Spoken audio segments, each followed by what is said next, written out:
We do have references in the Holy Quran about the modern discoveries of telecommunication and transport. My question is about the scientific mystery of black hole, which is mentioned in one of the sermons. Does Holy Quran mention about these mysteries or another mystery? I refer to the Holy Quran itself when I mentioned that in the sermon. I told, as far as I remember, in very clear terms, quoting the verses as well, which bear reference to the phenomena of black hole and re-emergence of the universe. Both are mentioned in the Holy Quran, but maybe I'm forgetting. I may not have discussed it in such detail. Maybe I don't remember. You know, the Holy The Holy Quran describes this phenomena in two places. Kanat as-samawatu wal-ardu ratqan fafataqnahuma. That is the one place where black hole phenomena has been explained. In the old commentaries, you will find the word ratqan translated as a sort of nebula, a cloud or smoky, large, huge, shapeless, smoky appearance. This is also correct. But the true meaning of ratqan is exactly the opposite. And the Arabic dictionaries explain it as something so tightly sewed that nothing can escape. So, both these stages of universe which have been scientifically proved have been discussed, have been mentioned in the Holy Quran under the one single word. And the most beautiful thing about the Holy Quran that it has the maximum economy of words and maximum meaning can be drawn from those words. So, Kanata Rathan means the heaven and earth both were at one stage like a small ball with which the children play, which is sewn so tightly that nothing within can escape. Entirely everything is enclosed therein. And secondly it says that both the skies and heavens were in a state of nebula to which we gave shape later on. So, Fataq is also applicable to both these meanings of the word ratqan. Fataq means to break open, suddenly. And Fataq also means to make distinctions so that things precipitate and appear to be distinct from each other. So, how beautiful the language is the language of Holy Quran, that in one short sentence, it explains the entire phenomena of creation. So, Ratqan is the thing which is, in one sense, the black hole. Because the definition of black hole is this, that nothing can escape it. No radiation, no sound, no news, so much so that nobody knows what is inside and what the size is. The size has been calculated by some scientists, some mathematicians, to be the tiniest that you can imagine, but it is just a guesswork. Nobody can say with definiteness how tiny that black hole is, but they can say this much, that the entire universe can be contracted to that size. And that size, once it's contracted, encompasses everything and doesn't exude anything, with the result that it is a thing without property. There is no chemical property or physical property or any other property which you can ascribe to that thing called black hole. And if you define nothingness, that is exactly the lack of property. Anything which has no property does not exist. So it is a form of non-existence. Some people, sometimes scientists have gone so far as to opine that black hole disappears on one planet, in one dimension, and reappears as a universe in another dimension of which we have no concept. So they have been offering very interesting possibilities, but we are not concerned with them. We are concerned with the total disappearance of the universe into a black hole which is so tightly sewn that no property can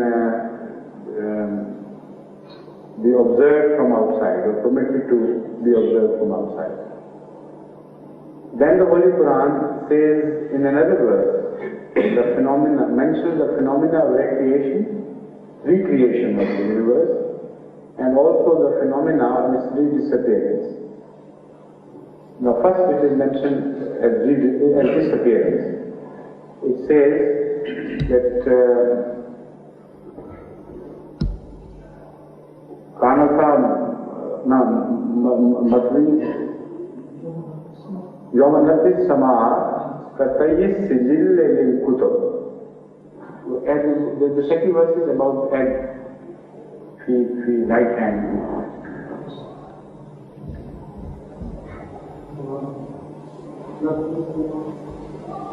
The rest has been mentioned, but there is another verse, with another meaning I remember, but I don't remember the verse. It says that, in the second verse here, it says that like this we will repeat. Kama badana awwal khalqin nu'idu. And there is another, in my right hand, I'll hold. The add-in in the previous part of this verse, the word add-in has been mentioned.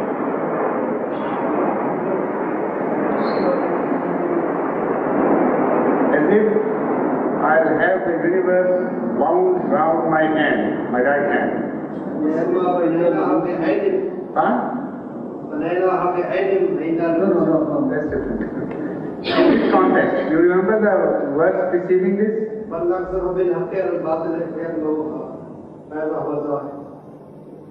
No, the verse preceding this one.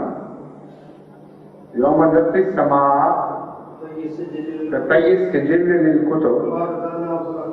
Previous to this, preceding this.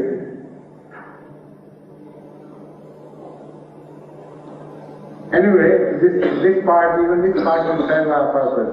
When you go to kindly refer to the Holy Quran and give me the whole verse. So, Allah says, Yomanati Sama Katayis Sijil Lil Kutub. That a day will come when we will wrap round the whole universe like a person who rolls his scroll. Tayyis Sijil Lil Kutub. Kutub is the scroll of the old days. Books were written on long stripes, and they were not the shape of the books we have today.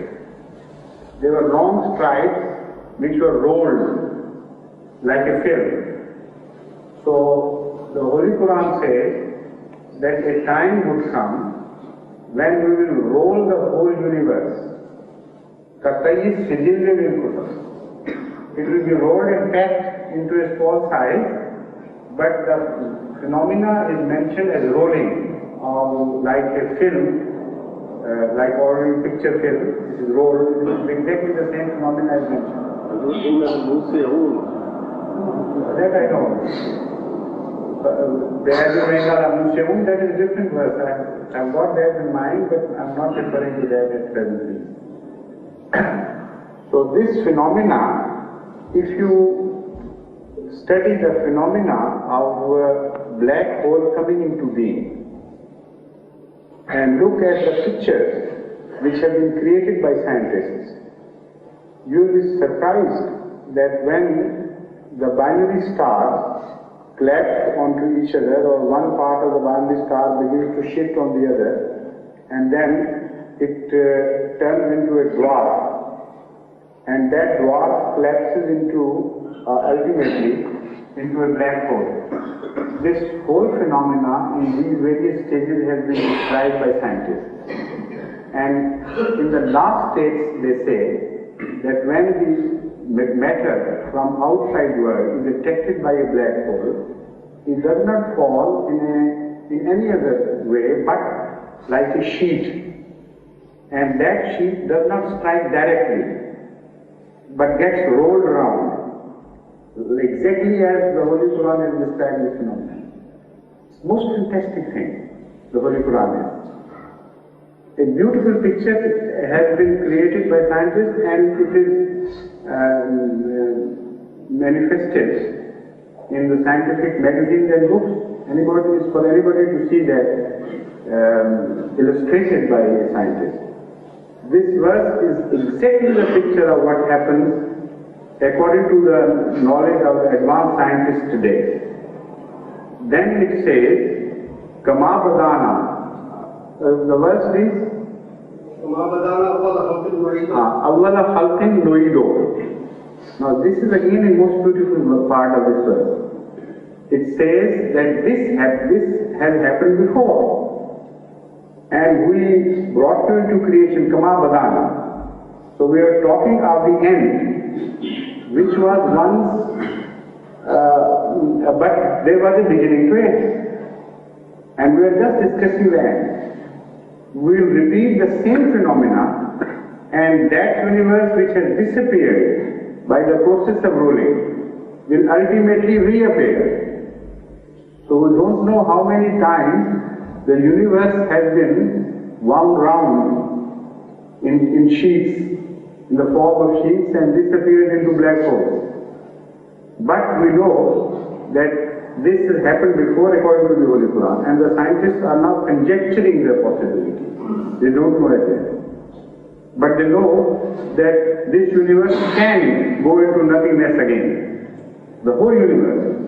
And some say that because the Inna la Muslim is a different phenomenon. It says that because it's expanding, and there is an end to that expansion.